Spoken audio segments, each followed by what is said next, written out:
Boa tarde a todos. Nós vamos recomeçar o nosso seminário aqui nos nossos painéis da tarde. Agora é o nosso painel 2, sobre inteligência artificial e jurisdição. Eu vou fazer uma pequena introdução e já passar a palavra aqui aos nossos palestrantes. Primeiro, eu queria dizer que hoje é um dia triplamente feliz para mim. Em primeiro lugar, porque eu estou aqui na minha casa, no Rio, na PGE no Rio, e isso é muito valioso entre amigos queridos. Segundo, porque eu estou aqui com todos os meus colegas da PG13, e a PG13 é a minha família desde março deste ano em Brasília. E terceiro, porque eu estou aqui com colegas queridos do Supremo, com os quais eu convivi, com os quais eu trabalhei direto ou indiretamente, e também é uma alegria por isso. Então, é um dia triplamente feliz para mim. Muito obrigada por estarem aqui e por terem aceitado o nosso convite. Esse é um painel que eu estou muito feliz de presidir, porque esse assunto desperta em mim muita curiosidade. Eu não sei nada sobre inteligência artificial, certamente não estou aqui por isso. Estou aqui porque esse assunto desperta, e acho que imagino também em todos vocês, uma curiosidade e alguns receios muito grandes. Acho que, em primeiro lugar, existe uma grande expectativa sobre o que vai ser falado aqui, porque nós temos aqui no auditório agora estagiários, residentes, profissionais do direito recém-formados, e a gente precisa saber se, num futuro próximo, a gente ainda vai ter emprego. Então, eu conto com vocês para nos dizer isso. Além disso, eu acho que esse tema ele coloca para nós dois eixos importantes. O primeiro eixo é saber de que maneira a inteligência artificial pode auxiliar o operador do direito. De que maneira a inteligência artificial pode tornar a análise dos processos, o julgamento dos processos mais célere. E isso já vem sendo demonstrado pelos tribunais superiores, por exemplo, na filtragem dos recursos.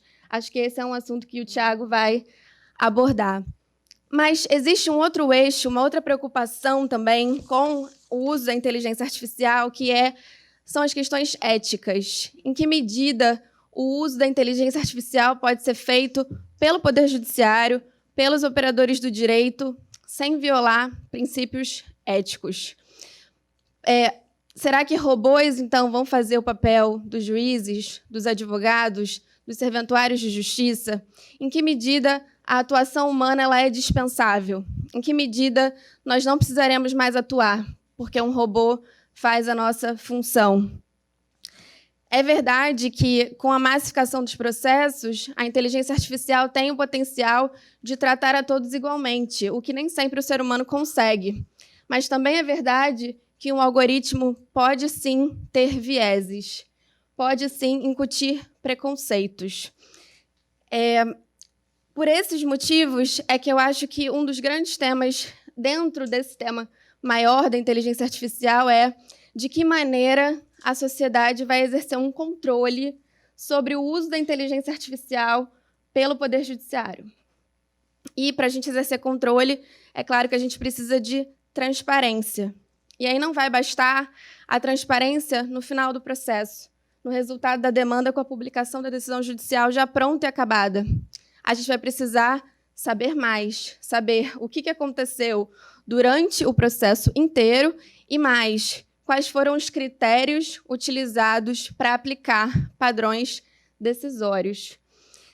Um exemplo que me vem à mente aqui foi quando o Supremo foi instado a apresentar, a esclarecer quais eram os critérios que o algoritmo de distribuição de processos no tribunal utilizava. Por que um processo ia para um ministro relator e não para outro? O Supremo foi instado a mostrar esses critérios e assim o fez, com toda a transparência e publicidade. Então, esse vai ser o caminho. A transparência no início, durante, no fim e com todos os critérios muito claros para a aplicação de padrões decisórios. Coloquei apenas algumas preocupações para instigar o nosso debate. Já vou passar a palavra ao nosso primeiro palestrante, ao Tiago Gontijo, vai falar sobre inteligência artificial e filtragem de recursos. O Tiago ele é pesquisador em inovação aberta, transformação digital e inteligência artificial aplicados ao direito, é mestrando em Direito na Uninove, é graduado em Direito pelo UniCeub e especialista em Direito Tributário pelo IBET, onde ministra aulas como conferencista. Analista judiciário no Supremo, com atuação na presidência, em assessoria de projetos, bem como em gabinetes de ministros e no cargo de coordenação de difusão da informação, editor assistente da revista Teses e Iures. Só para dizer que nós estamos aqui com duas pessoas que estiveram à frente de projetos de inovação nos tribunais superiores, no STJ, o doutor Humberto, e no STF, o doutor Tiago, e também com a nossa querida Cristina, que vai representar aqui a nossa visão, vai externar a nossa visão sobre essa questão. Então, Tiago, a palavra é sua. Boa tarde a todos e a todas. Para mim, Juliana, é uma grande honra estar aqui hoje com vocês, porque vejo os rostos amigos, vejo pessoas novas que conheço e vejo, mais do que isso, uma família que representa a Procuradoria-Geral do Estado. Então, gostaria de parabenizar cada um de vocês que está aqui hoje e representando o valor da união quando se pensa em juntar um evento de altíssimo nível, todos os atores internos e externos que atuam diretamente com a Procuradoria, desde estagiários, assessores, procuradores. Gostaria de agradecer ao Bruno, na sua pessoa, Bruno, e parabenizar pelo evento de altíssimo nível. De fato, é um divisor de águas na Procuradoria e para se pensar o direito de uma visão aberta com interlocução entre atores de dentro da Justiça e os atores externos. Então, muito disso tem a ver com rompimento de barreiras e paradigmas de uma Justiça que não dialoga com os seus principais atores. E aqui vocês estão nesse processo. Juliana, você, mais do que nos provocar, eu acho que você trouxe uma série de insights para todos nós que estamos aqui nesse auditório, relevantíssimos, que vão muito além do que tínhamos pensado em falar, e eu acredito que essa vai ser a riqueza desse painel. A gente saltar mesmo da nossa programação inicial de algoritmos para fins de agrupamentos, de repetitivos, e pensar as questões éticas, valorativas, técnicas de aplicação de inteligência artificial no âmbito da justiça e os seus riscos e as suas consequências. Então, iniciando, eu apresento que essa jornada inicial, claro que nós teremos uma participação já conectada, o Humberto vai fazer a sua fala, trazendo a visão do STJ, muito do que nós conversaremos, e a Cristina, a Tina, nossa querida Tina, as preocupações da advocacia. A jornada será dividida em 3 pontos. Até já, deixa eu colocar aqui na apresentação.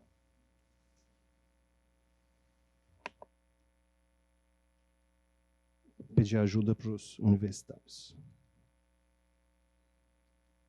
Aqui.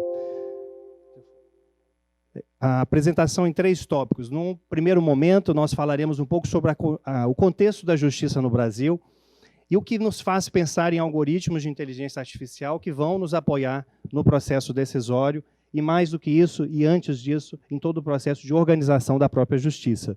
Num segundo ponto, analisaremos os desafios para se implementar, Juliana, uma justiça em dados, que a gente consiga superar o PDF, o texto, e a gente passe a ter, de fato, informações que sejam relevantes e qualitativas para fins de tomada de decisões e, inclusive, uso de algoritmos com maior eficiência e correção, na medida em que a gente já define quais são os parâmetros que serão utilizados em algoritmos. E, por fim, fazer uma análise da inteligência artificial de uma maneira geral em toda a justiça, mas com foco específico nos tribunais. Quando falamos do contexto da justiça, vejam, são 77 milhões de processos em tramitação no final do ano passado. 77 milhões para uma população de pouco mais de 200 milhões de pessoas. E quando analisamos estes números, pensamos, o Poder Judiciário implementou uma série de inovações tecnológicas de gestão nos últimos anos, Mas, como podem observar, o histórico é de mais de 70 milhões de processos no acervo, ao final de cada ano, há mais de 10 anos. Então, algo está acontecendo que não está conseguindo contribuir para uma efetividade da justiça, e muito do que a Juliana disse. Como podemos usar a IA para fins de celeridade e eficiência.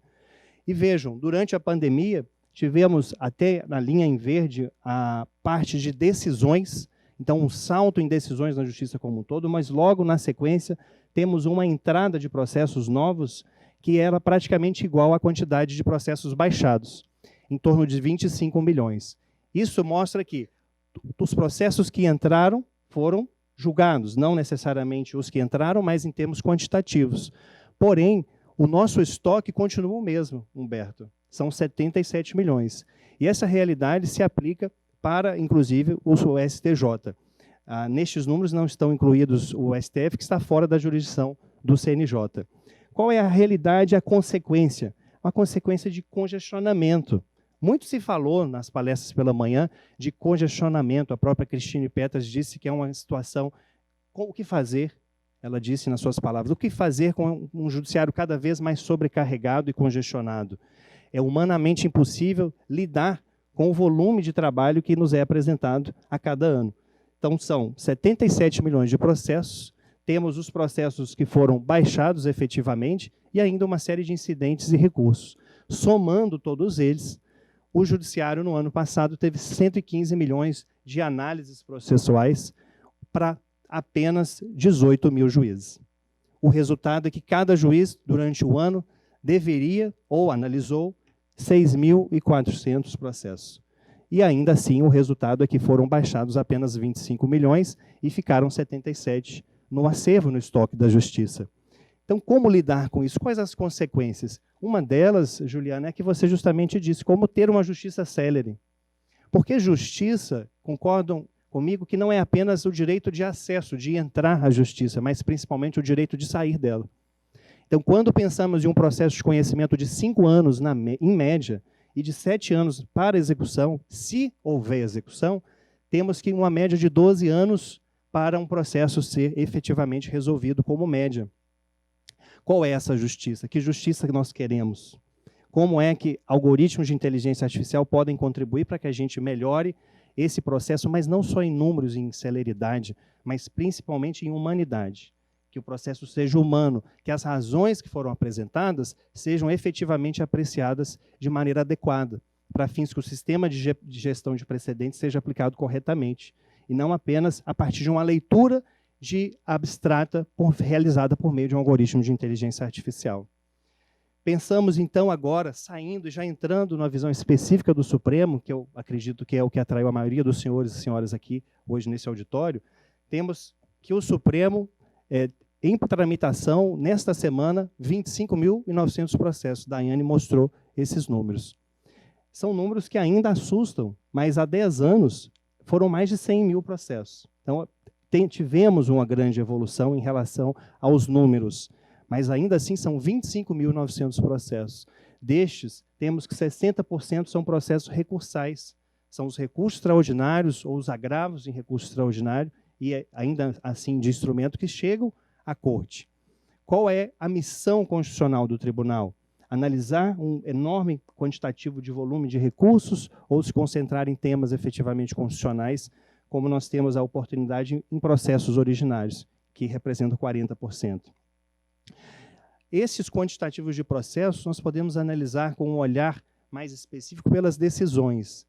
A quantidade de decisões por ano beira 100 mil decisões para 11 ministros, 10 gabinetes e a ministra-presidente, né, no caso, em exercício. Vejam que em 2023 já estamos em 65 mil, o que indica que, de fato, chegaremos a esse volume de 100 mil decisões, Tina, em apenas um ano. Como é, Juliana, como chefe de gabinete que atuou durante um grande tempo, como é humanamente possível uma análise detida de todos os autos, do histórico de cada um daqueles PDFs, de praticamente 100 para 100 mil decisões? Vejo um grande desafio que os chefes de gabinete e os assessores que estão aqui presentes enfrentam. No tribunal, desde o início da pandemia, em 2020, até essa semana, havia proferido 350 mil decisões. Nessas, em 84% decisões monocráticas e 16 colegiadas. A doutora Daiane apresentou muito bem o plenário virtual. Naturalmente que essas decisões, um volume desproporcional de decisões, quando falamos de Cortes Supremas, só foi viabilizado esses julgamentos porque a maior parte foram realizados no ambiente virtual. Como média, nós temos nesse período 97,8%, em face aí de 2,2% de julgamentos presenciais.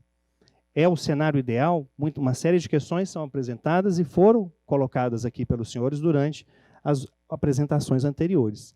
Agora, aqui já entramos em um ponto específico de interesse da Procuradoria na sua atuação, especialmente quando olhamos para os recursos.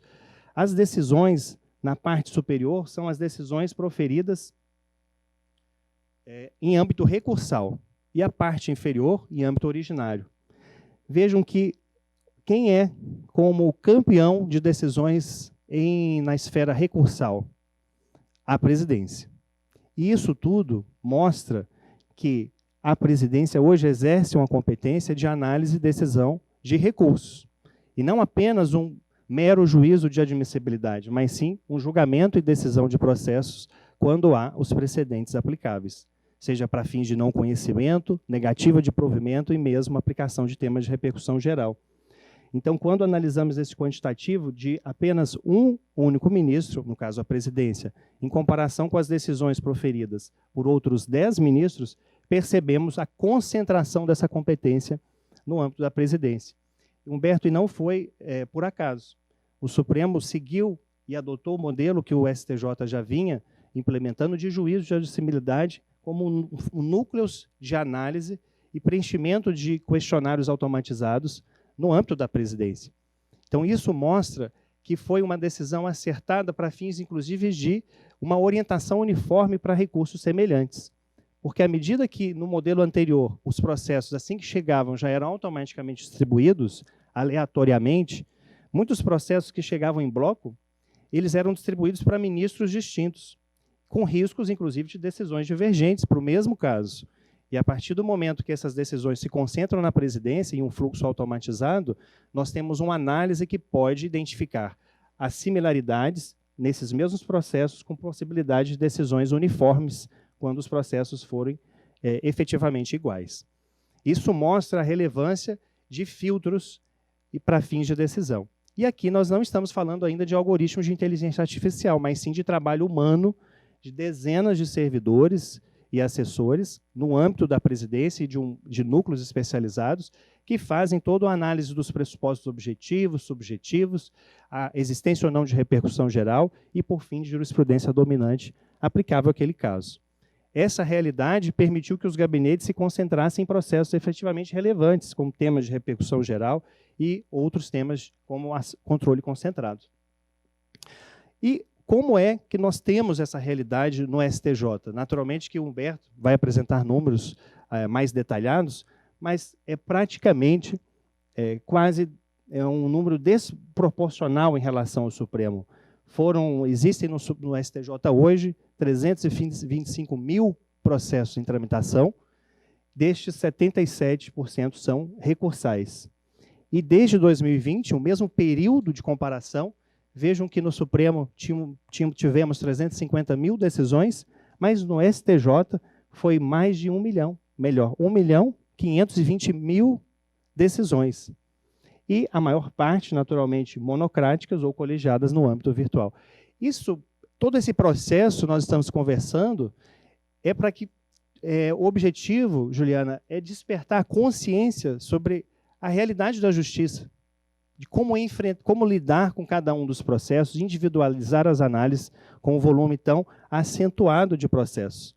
E aí temos, avançando já para o tópico 2, uma virtualização da justiça com processos eletrônicos.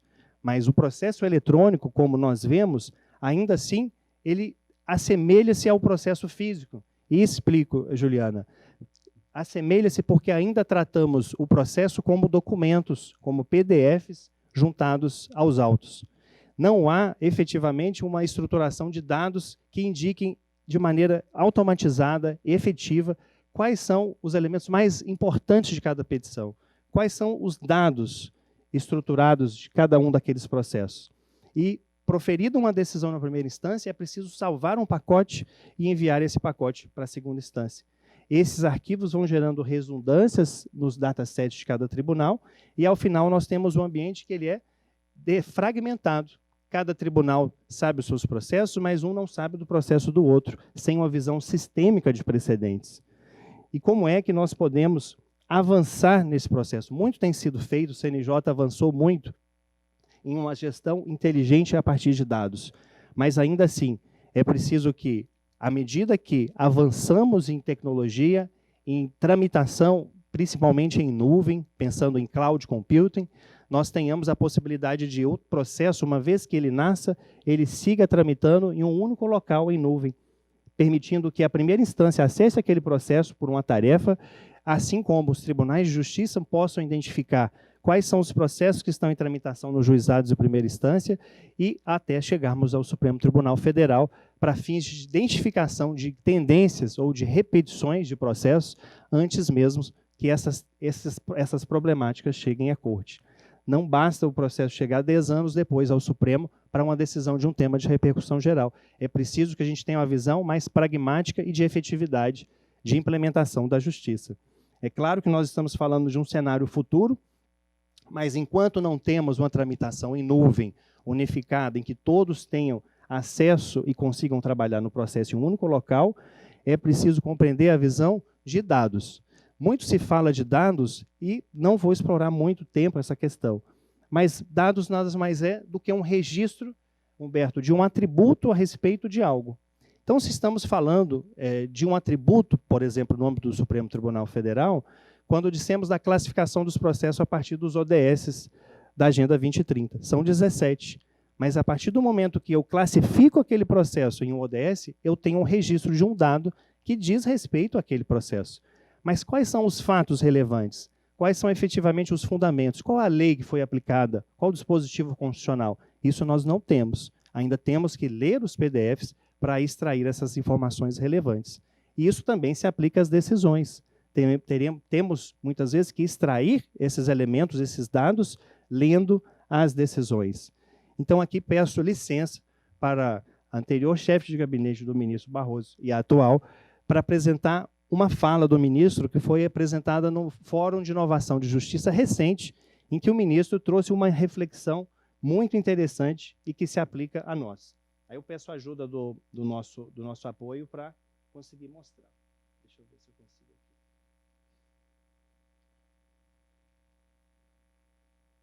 Aqui.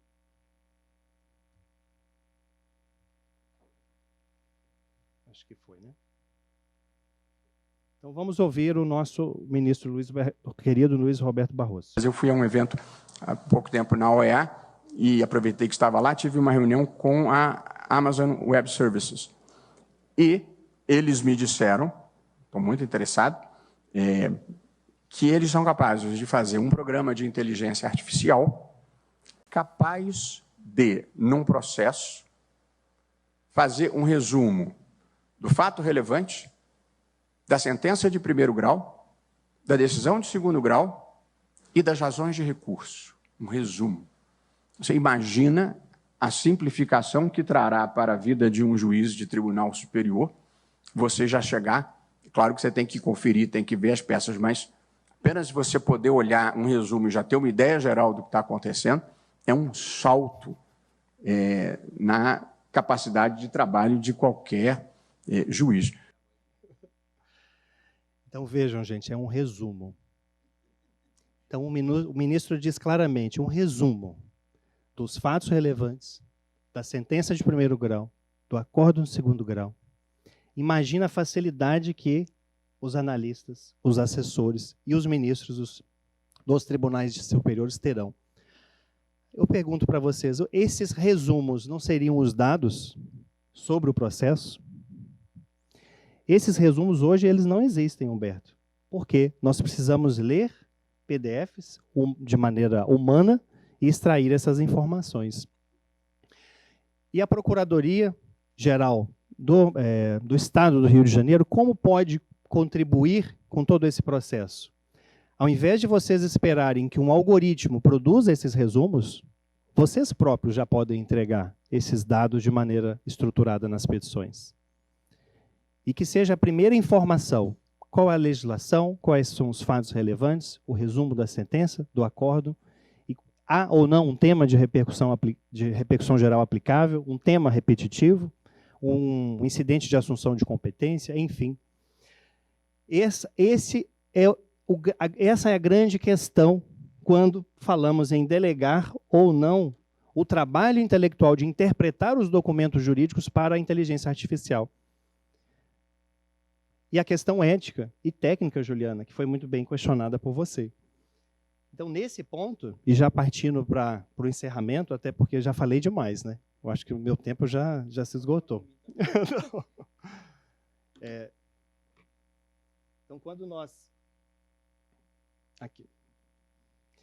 Então, quando nós avançamos, aí sim entramos em inteligência artificial, para o CNJ, isso está regulamentado, não há possibilidades jurídicas e legais de se implementar um robô que decida, Abner, que decida um processo ou um incidente de maneira autônoma.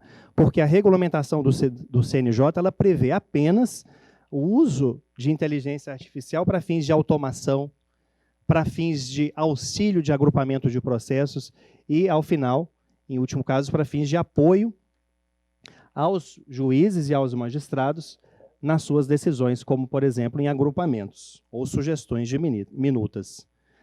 Mas num levantamento recente dos mais... está no outro, né?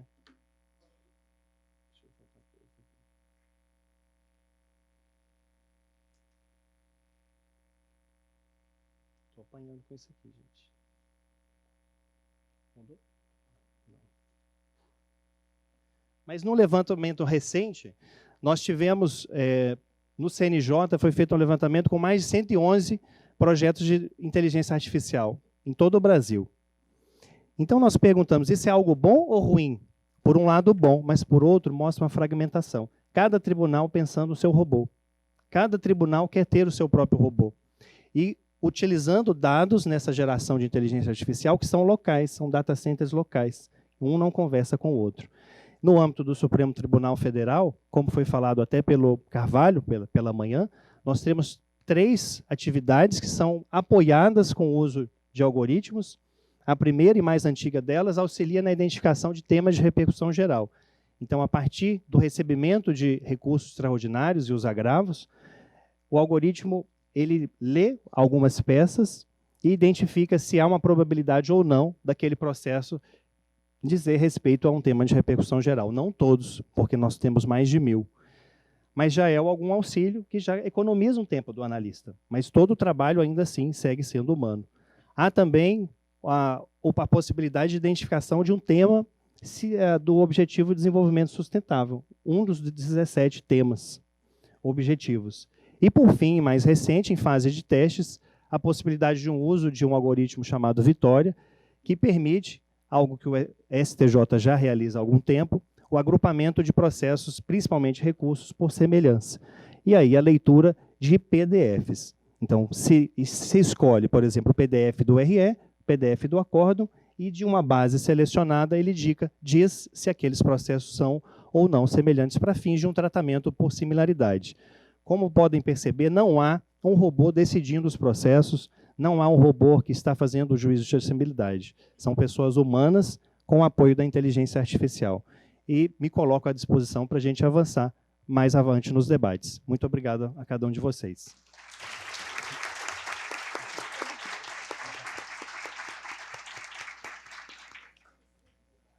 Muito obrigada, Tiago. Há esperança, teremos emprego. Quando aconteceu o problema de TI no seu PowerPoint, eu falei, ufa, ainda bem, o Humberto está aqui. Não consegui resolver.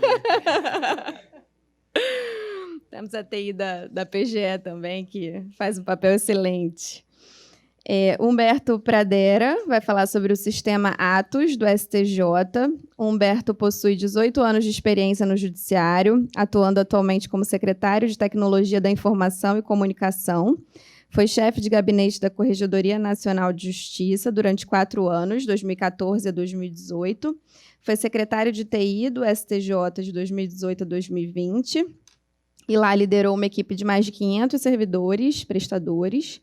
Além disso, foi assessor-chefe da Assessoria de Inteligência Artificial de 2020 a 2022. Formado em tecnologia em redes de computadores, o Humberto atuou tanto em empresas de TI quanto em órgãos governamentais. Tem paixão por novas tecnologias, seu objetivo é desburocratizar instituições e é defensor de práticas ágeis na formação de times de alto desempenho. Humberto, a palavra está com você. Obrigada. Boa tarde a todos. Obrigado pela leitura, Juliana. Agradecer ao presidente Bruno pela oportunidade de estar aqui, a Marília pelo convite. Agradecer a mesa aqui, a Cristina, aqui a Tina, o Thiago. Acho que eu nem preciso falar, o Thiago acho que já disse tudo, né? E a maior preocupação, todas as vezes que a gente vai falar de inteligência artificial, uma vez me colocaram num debate com a Defensoria Pública do Maranhão e fui muito questionado. A maior preocupação é se a inteligência artificial um dia vai substituir o humano. Eu acho que não. Inclusive, eu vou até pedir para a inteligência artificial fazer minha apresentação aqui, que eu acho que... Mas não, eu acredito que não. O que vai substituir são os trabalhos simples, e não só a inteligência artificial. Eu dou um exemplo, em 2018, quando eu fui secretário de TI a primeira vez, o ministro João Otávio, ele pediu para que a gente fizesse uma automatização nos órgãos julgadores, e por lá tinham 430 servidores. E a gente, junto com a área de negócio, começamos a pensar o que podia ser feito, uma baixa automática, uma publicação automática, tudo que era feito manual, que tinha uma verificação de 10, 15 servidores, começou a ser feito por um. Então, a gente reduziu aquela área de 430 pessoas para 120 pessoas. Esses outros servidores foram realocados para a área que interessa, que é a área fim. Então, a ideia da inteligência artificial vem um pouco nesse sentido. A gente acaba misturando os assuntos sobre o que é realmente inteligência artificial e realmente o que não é inteligência artificial. Sobre a ética, eu me lembrei recentemente de uma matéria que eu vi sobre os carros autônomos que existem lá na Califórnia, lá em São Francisco. E os bombeiros tinham pedido para retirar esses carros de circulação, porque eles, quando tocava a sirene, não sei quem pode ler a matéria, o carro não saía da pista, o bombeiro não conseguia sair. Então, ele não tem aquele sentimento. Ele pode um dia identificar uma sirene, ele pode um dia ser treinado para isso, mas em casos que às vezes o bombeiro vai ter que passar a pé, que uma casa está pegando fogo, que existe alguma coisa, ele não vai identificar. Então, a ética é muito bem colocada, Juliana, é uma preocupação importante da gente poder pensar e saber que é um desafio que eu acho que não vai ser superado. Eu vou começar a apresentação e a gente vai voltar nesse ponto da ética. Deixa eu avançar. Vocês podem ver que até com TI falha, né? Então, é normal. Ele só obedece o do Rio, o TI do Rio. Está passando no computador, mas não passa no Acho que mudou aqui, ó. Reparou tudo agora. Pronto. Então, eu vou falando. O Atos, como a doutora Juliana passou bem, eu fui chefe de gabinete lá da Corregedoria e por lá eu visitei quase todos os estados, faltando apenas Roraima. E a gente ia nas vagas, nos lugares, e a gente percebia que a grande dificuldade da quantidade de processos, às vezes 100 mil acervos, 120 mil, era exatamente a triagem dos processos. A gente percebia que os magistrados eles não conseguiam filtrar e saber se tinha processo. Às vezes, eles julgavam um processo hoje, daqui a 3 meses, eles julgavam o mesmo processo. E eu saí de lá, da Corregedoria, quando fui para o STJ, eu fiquei com aquilo pensando, podia existir um sistema que nos ajudasse a fazer isso. Ia facilitar tanto. E aí o Amilar, que é... Vou passar aqui, vamos ver. Opa. Vou deixar aqui. Então, o Amilar, que estava fazendo uma tese de mestrado, ele me apresentou na época para assessor de inteligência artificial, o projeto Quero Atos. Então, não tinha nome. E a assessor de inteligência artificial não gostou da época. Ela falou, não, eu quero uma IA, que provavelmente vocês já escutaram, eu quero Sócrates, que gerasse decisões. Isso gerou um caos no tribunal, porque os ministros não queriam que ninguém gerasse decisão para eles. Então foi um caos lá dentro do tribunal. E aí o Amilar me apresentou esse sistema que era o Atos, que era diferente do dela. Quando apresentou, ela falou, não quero esse. E ele me apresenta o Atos, que fazia exatamente a triagem dos processos. Eu falei, olha, isso é o que eu acredito. Aí ele falou, Humberto, vamos desenvolver pela TI? Eu falei, vamos. Conversei com o João Otávio. O João Otávio falou, não, Humberto, desenvolve. Enquanto isso, assessor de inteligência artificial vai fazer o projeto que entendemos ser o primordial. Então, começamos o desenvolvimento desse projeto.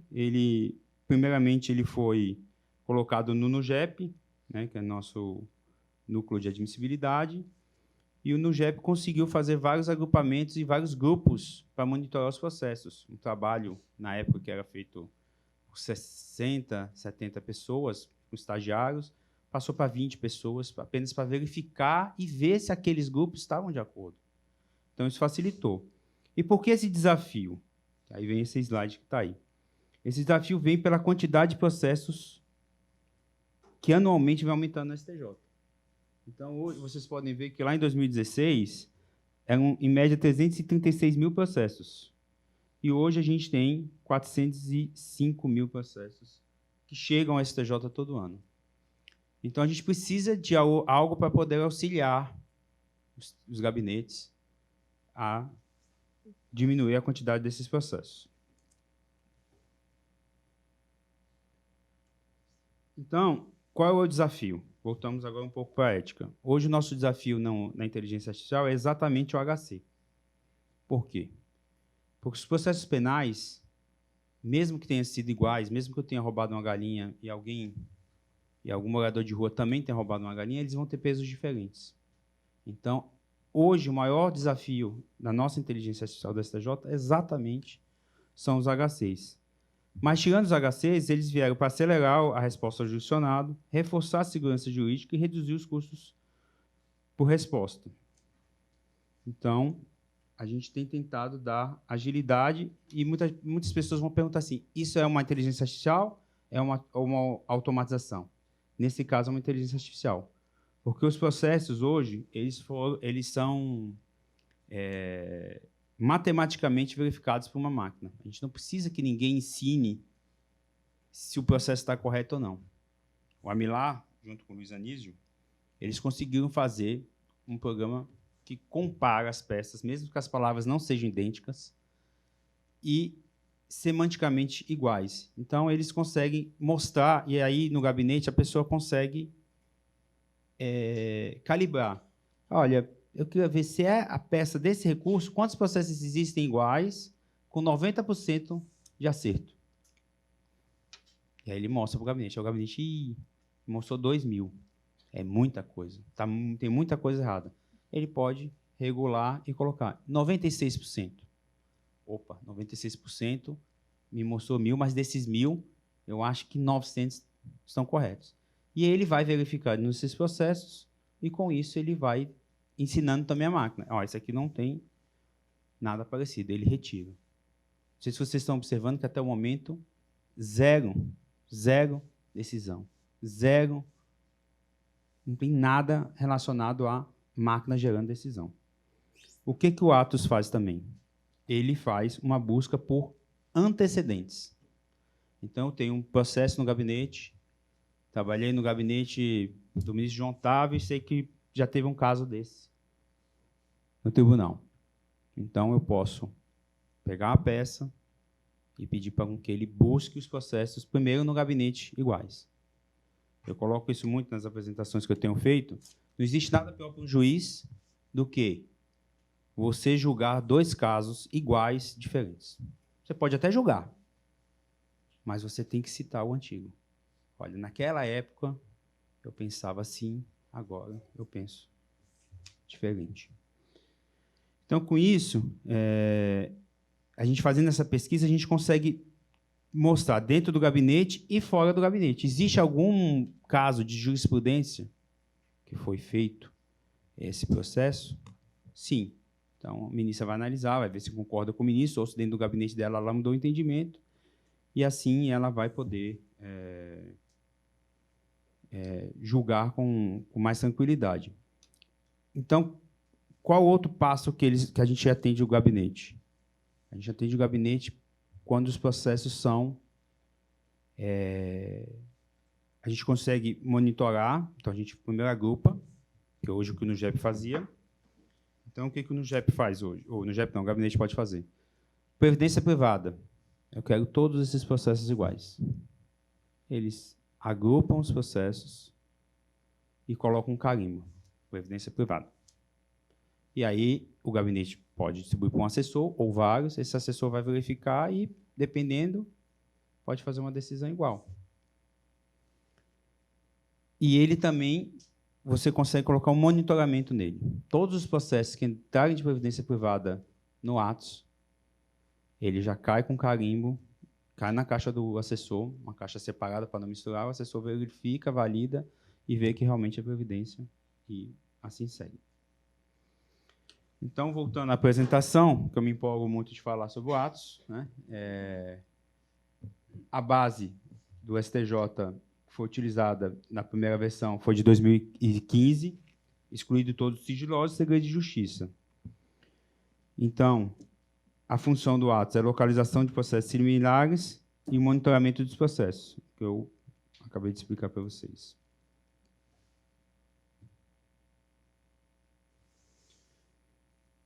Então, a plataforma Atos, como eu disse, não, apesar de parecer muito uma automatização, não é. Ela utiliza uma inteligência artificial com a similaridade entre os documentos, possibilitando agrupamento semântico, pesquisa e monitoramento de peças processuais.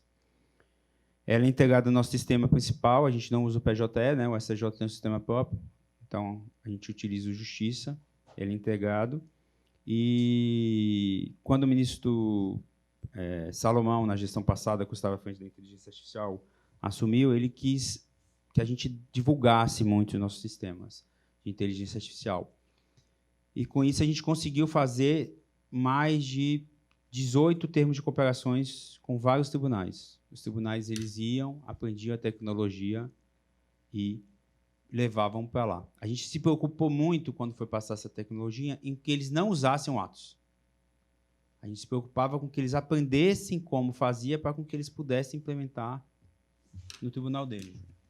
Então, eles aprendiam, eles faziam e levavam para o seu tribunal o aprendizado, e não o sistema da forma que o STJ utiliza. Quem fez muito bem isso foi o TJ Paraná, tem utilizado com outro nome o Atos lá, e eles conseguem também fazer esse agrupamento e tem ajudado bastante o TJ Paraná nesse ponto. Então, em julho de 2023, o Atos já contava com 3,5 milhões de processos e com mais de 16,6 milhões de peças e documentos vetorizados. O treinamento. A gente analisou 328 mil decisões colegiadas e a gente escolheu a jurisprudência do STJ. Nossa jurisprudência ele tem uma forma bem sistemática de trabalhar, os documentos eram confiáveis, a gente tem que se preocupar muito como é feita essa indexação, porque o resultado está aí. Se você ensinar para a máquina errada, ela vai aprender errado.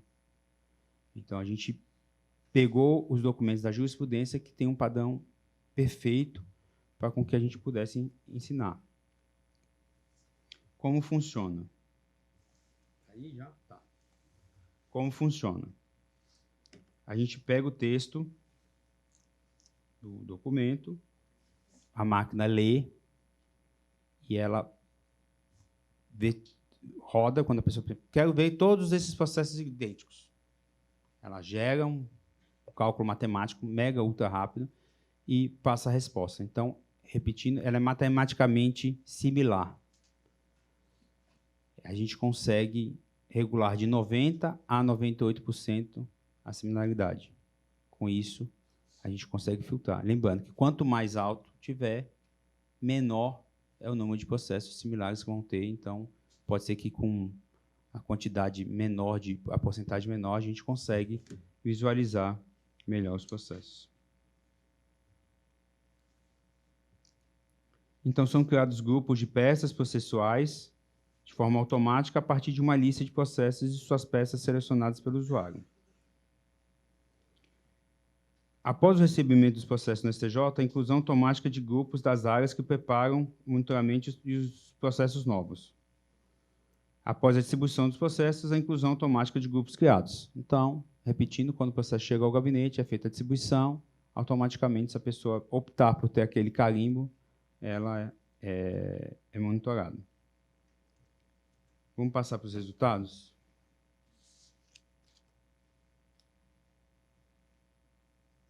Os resultados. A gente teve uma redução de esforços na triagem dos processos, apoio nas atividades de análise de processo, auxílio na seleção dos recursos representativos da controvérsia e auxílio na identificação de repetitividade das matérias. Com isso, em alguns gabinetes, a gente conseguiu, Juliana, que as pessoas focassem mais em votos mais bem elaborados, decisões mais bem elaboradas.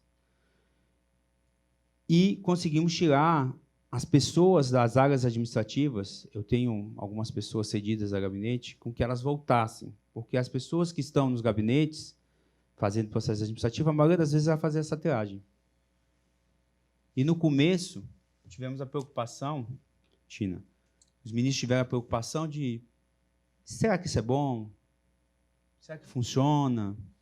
E a gente colocava em 1, 2 gabinetes, 3 gabinetes, e aí depois um ministro me ligava, Humberto, por que tal ministro julgou muito? Eu falei, ministro, você está usando a inteligência artificial para auxiliar. Ah, não vou usar. Aí, na segunda mês, perdia nas estatísticas. Humberto, tem como você nos apresentar o programa de inteligência artificial? E a gente apresentava e eles conseguiam ver realmente os benefícios. Lembrando que o Atos, nesse momento, em gabinetes com acervos reduzidos, ele não tem uma funcionalidade muito boa na hora de fazer essa triagem. Ele tem na hora de fazer a busca pelos antecedentes, para você saber se julgou ou não, né? A gente fala antecedente, tá, gente? A gente lá, principalmente da STJ, porque a gente foi conversar uma vez com uma ministra Nancy e a gente falava precedentes. Ela, não, antecedente. Então, como eu tenho muito amor a ministra Nancy, a gente costuma falar antecedentes. Então, a gente conseguiu convencer os ministros com a melhor forma, a propaganda verbal. Os ministros utilizavam, eles comentavam com os outros colegas às vezes não acreditavam, e quando começavam a ver o resultado, eles realmente topavam em poder fazer essa adesão lá. Então, está aqui a busca por antecedentes, né, como eu disse, o ministro Nancy ordenou, buscas e agrupamento de processos similares, novos processos, identificação automática para julgados em análise.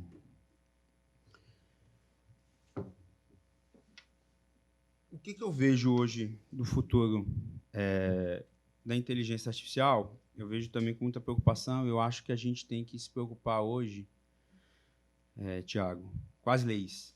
Acho que tem que ter leis regulamentando. Eu acho que a gente tem que ter um cuidado de como vai ser usado.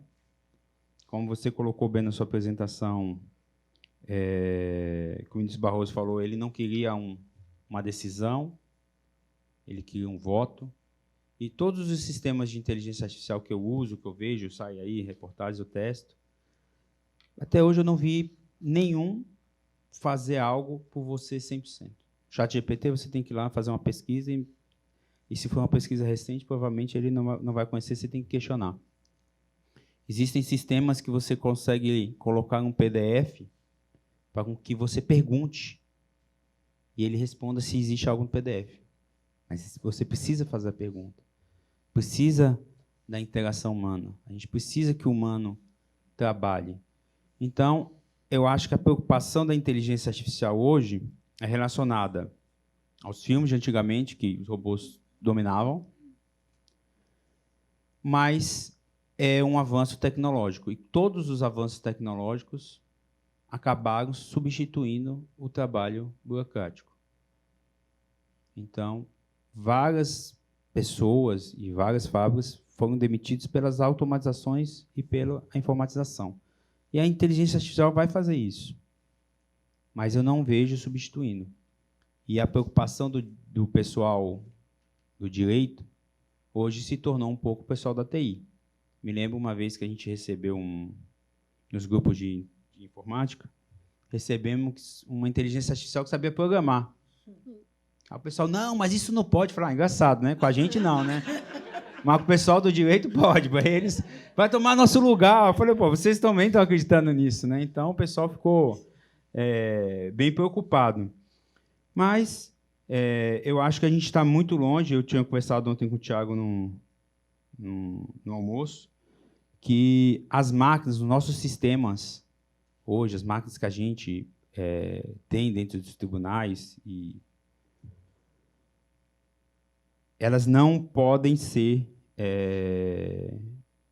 elas não conseguem fazer esse processamento ultra rápido. Como a Daiane falou, quando precisou de colocar o julgamento virtual, de colocar o voto, ela já tinha feito uma programação para se comprar nuvem, para se ter espaço. É a mesma coisa com o processamento. A gente participou de uma palestra em 2018, 19, eu não fui, né? Foi no Canadá. Coisa boa não me chamam lá para o Canadá. Me chamaram para o Rio, até agradeço, que é bom, né? Mas está chovendo, né? Mas para o Canadá o pessoal não me convida. Mas a gente foi lá e a resposta que se teve foi que era mais fácil mudar as leis brasileiras do que ter uma inteligência artificial para gerar decisão. De tão complexa que a nossa lei é.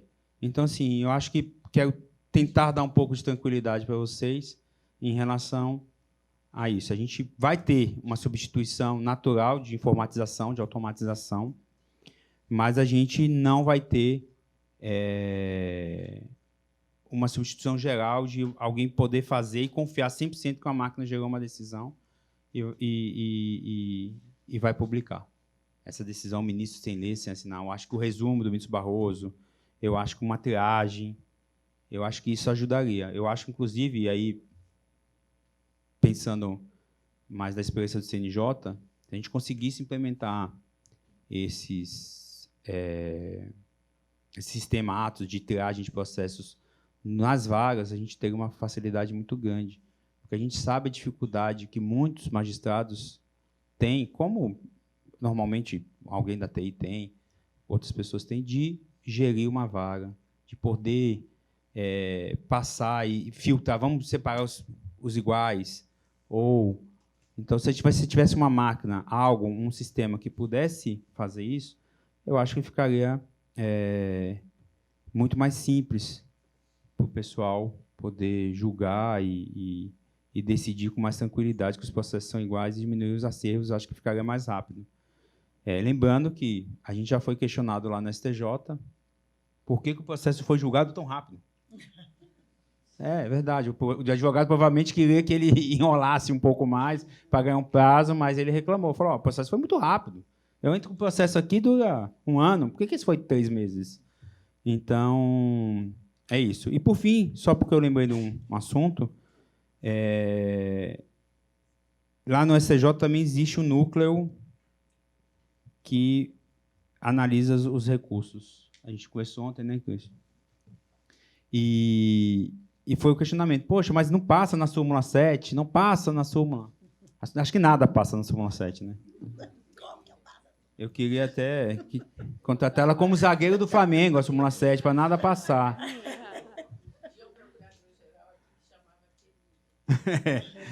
Então, essa análise não é feita pela inteligência artificial do STJ, são questionários que são preenchidos por pessoas Pode ter sido uma triagem, algo do tipo, mas isso ainda não é passado pela inteligência artificial. Então, quando reclamar da súmula 7, não xinga a informática dessa vez, não, que a culpa não é nossa. Então é isso, eu acho que eu tentei passar um pouco do histórico, acabei me perdendo nos slides aqui que deu problema, falei um pouco na frente, voltei, mas eu queria agradecer novamente a Tina, a Juliana, aí pela oportunidade de falar, explicar um pouquinho, e estou à disposição para qualquer esclarecimento, e agradecer ao Thiago também, que fez uma apresentação maravilhosa aqui.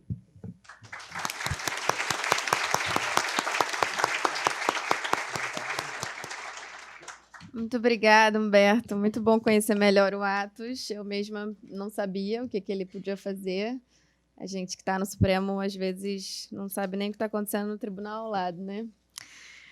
Mas agora nós vamos passar para a nossa querida Tina, Cristina Aires. Vai falar sobre questões sobre a aplicação da inteligência artificial na triagem de recursos. A Tina é procuradora aqui do Estado do Rio de Janeiro, é pós-graduada em Direito Processual Civil pelo Instituto Brasileiro de Direito Processual Civil, mestre em Direito e Estado pela Universidade de Brasília. Obrigada, Ju. Bom, em primeiro lugar, queria dizer que estou extremamente feliz em estar aqui com meus colegas, que já faz tempo que eu não via. Queria agradecer ao Bruno, nosso procurador-geral, por ter disponibilizado essa sala, a Vitória, né, que nossa super cerimonialista, está impressionando até o povo do Supremo. E, principalmente, a nossa querida colega Daniela, que vislumbrou e imaginou todo esse seminário e quis trazer a gente como um bloco, PG-13, isso é muito importante.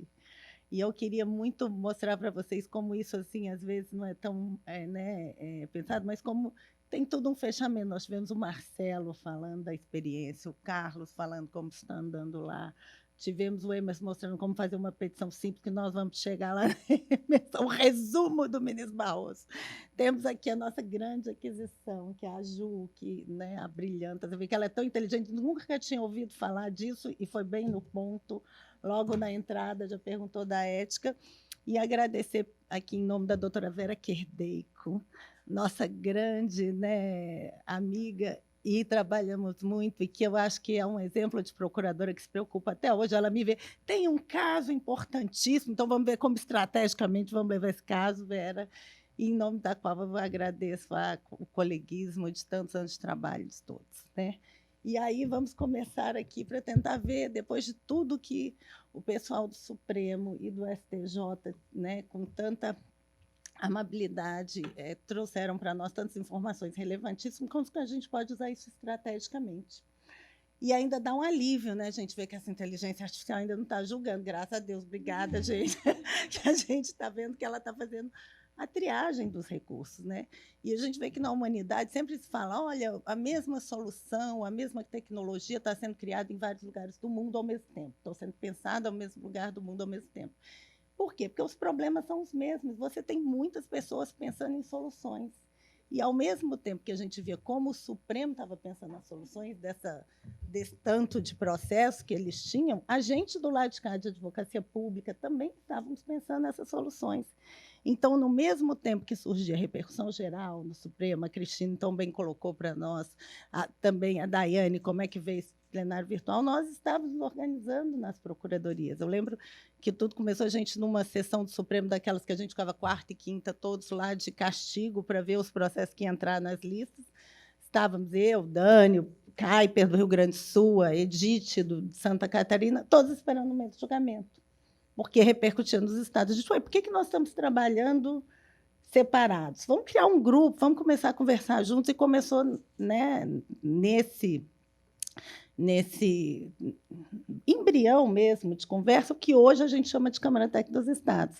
Mas começamos, na época era a chefe, a Dani também, nós exercemos a chefe em conjunto, começamos com as reuniões na Procuradoria do Rio, depois que a gente saiu de cima da padaria. Primeiro foi na São Paulo, depois, quando a gente tinha uma sala de reunião chique, lembra, Vera? Lá no Varg, nós íamos para a Procuradoria, a AGU sempre a gente convidava quando tinha temas em comum, e começamos a levar em bloco para o Supremo as questões, e tanto em memoriais, como até que a gente fez finalmente a ACO, né, que é a 335, que o ministro Celso deu a liminar e que resolveu muitos problemas da gente do CALC, e que foi uma peça que nós fizemos em conjunto, assinamos em conjunto, eu e a menina a Tereza de Recife, fizemos a peça, mas a liminar só foi dada por um problema do Amazonas. Então, a gente vê como a força da federação e como os problemas deveriam ser levados juntos, que é a mesma, né, ideia de uma repercussão geral, de você escolher temas relevantes, o que vai impactar, o que não vai. E aí a gente vê, e o que era a grande preocupação da gente, até na chefia, até hoje, qual caso relevante a gente tem aqui para levar, que não pode ser julgado da mesma forma que os outros. Aí a gente pedia, manda o boletim de fuso, informa, dentro das procuradorias, vocês têm algum caso que a gente tem que atuar em conjunto, porque vai ter uma decisão com uma repercussão geral, né, para todos. E a mesma coisa estava sendo gestada e pensada também do lado de cá, e do lado da TI, com soluções de TI, cada um pensando na sua área, de como agrupar esses processos, né? E agora a gente já tem uma situação de dar um passo além, né? Como usar essas informações estrategicamente? Como que nós podemos, a gente tem aí, como foi falado por todos, que nós temos um objetivo de sustentabilidade que tem temas que vão jogar até 2030. Como os nossos processos podem ser encaixados dentro desse tema que o Supremo quer julgar? Como que a gente pode escolher essas ações? Como que a gente leva as ações, como o Tiago muito bem diz, eu falei, fala isso lá, que nós vamos mostrar para o tribunal o nosso resumo, e não esperar que uma inteligência artificial, os servidores que não conhecem os assuntos tão bem que nós estamos levando, façam essa triagem, e às vezes deixam uma coisinha de fora, e depois a gente fica lutando o resto da vida para fazer um distinguish. A gente sabe tanto que é diferente, veja a nossa taxa dos bombeiros, que está lá uma luta. Então, eu acho que essa visão que eles nos trazem é uma visão que é muito estratégica para a advocacia pública, né? Então, a gente saber como funcionam as engrenagens do tribunal para a gente se adaptar e saber trabalhar melhor nisso. Então, e hoje nós estamos acho que nós somos a geração que vai ver essa transição do analógico para o digital. Então, nós conseguimos fazer essa análise crítica, o que era bom ou ruim do analógico, o que é bom ou ruim do digital, para a gente tentar fazer da melhor forma, né, construir um modelo em conjunto. E eu falo em conjunto porque o material que vocês trabalham, os dados são nós que fornecemos. Então, essa visão agora que nós estamos, sim, fornecendo os dados. Se um dia vier uma inteligência artificial, qual vai ser a base de dados? Aquela que a gente mandou. E se a gente mandou mal, vai ser construída mal. Se a gente mandou bem feita, ela vai ser construída bem feita, principalmente para os interesses do Estado. E é uma questão que a gente pode ser analisada estrategicamente, tem que começar lá na Procuradoria, lá embaixo. Saiu um processo pessoal importante, interessante, como é que vai ser essa defesa pensada até o Supremo? A gente sempre falava, né, em suspensão de segurança, não sei o quê, efeito multiplicador. Isso sempre encheu os olhos dos ministros, porque o que eles tinham mais medo era chegar um bando de processo daquele no tribunal. Vamos resolver? Efeito multiplicador sempre é uma coisa. Por quê? Porque se você tiver uma multiplicidade de processos, como bem colocado pelo Humberto, né, você não tem inteligência humana funcionando em cima. Você só vai ter o quê? Trabalho burocrático, repetitivo e etc. Então, o que a gente vê, né, que nessa triagem, nessa inteligência artificial, nessa facilitação de organização de processos, nós vamos poder trabalhar mais nas teses. E também levar para os tribunais teses melhores, quem sabe, né, para julgar com mais conhecimento, com mais dados, né? E dados o quê? Como o Emerson bem falou, ganhou o caso quando mostrou o dado real, não é mais só tese jurídica, né? Eu lembro muito bem quando a gente ia despachar com o ministro Veloso, recém-formado, né, Dani? Ele falou, falei, é isso, assim, assim, e falava os números. Não, Cristina, assim, fala os números, começa logo com os números, que aí a gente vai se preocupar com a tese.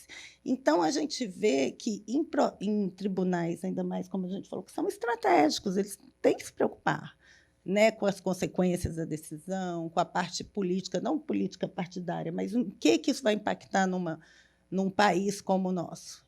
Então, são essas estratégias que a gente tem que colocar. E aí, a terceira parte, né, do que eu queria falar é exatamente o que o Humberto colocou, as leis.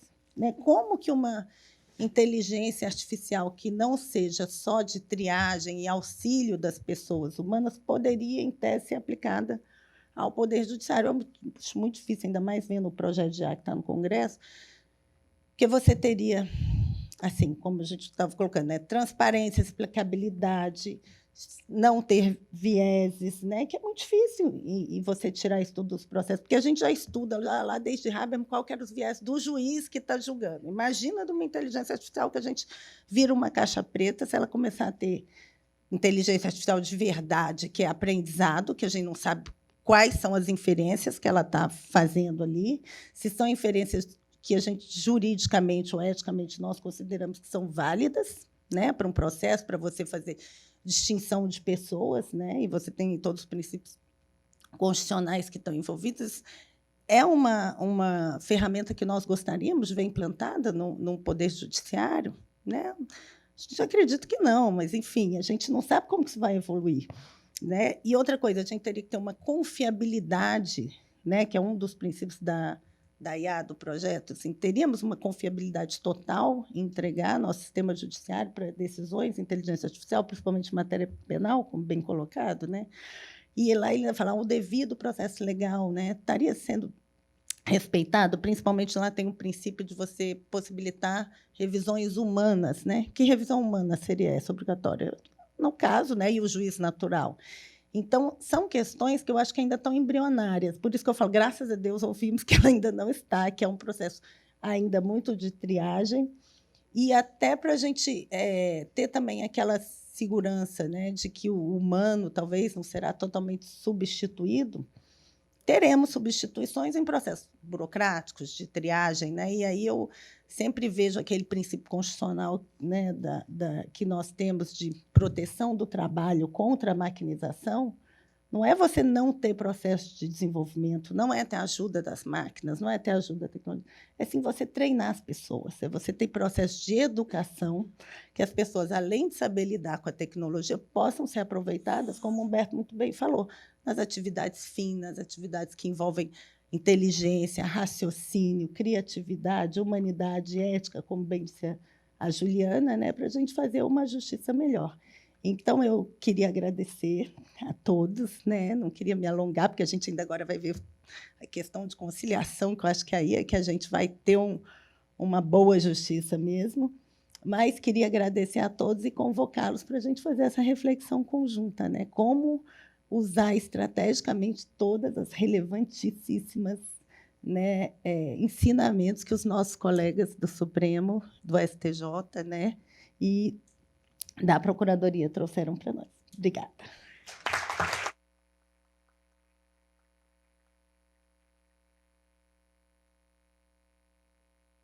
Muito obrigada, Tina. Fala bem provocativa, me deixou aqui pensando sobre várias coisas.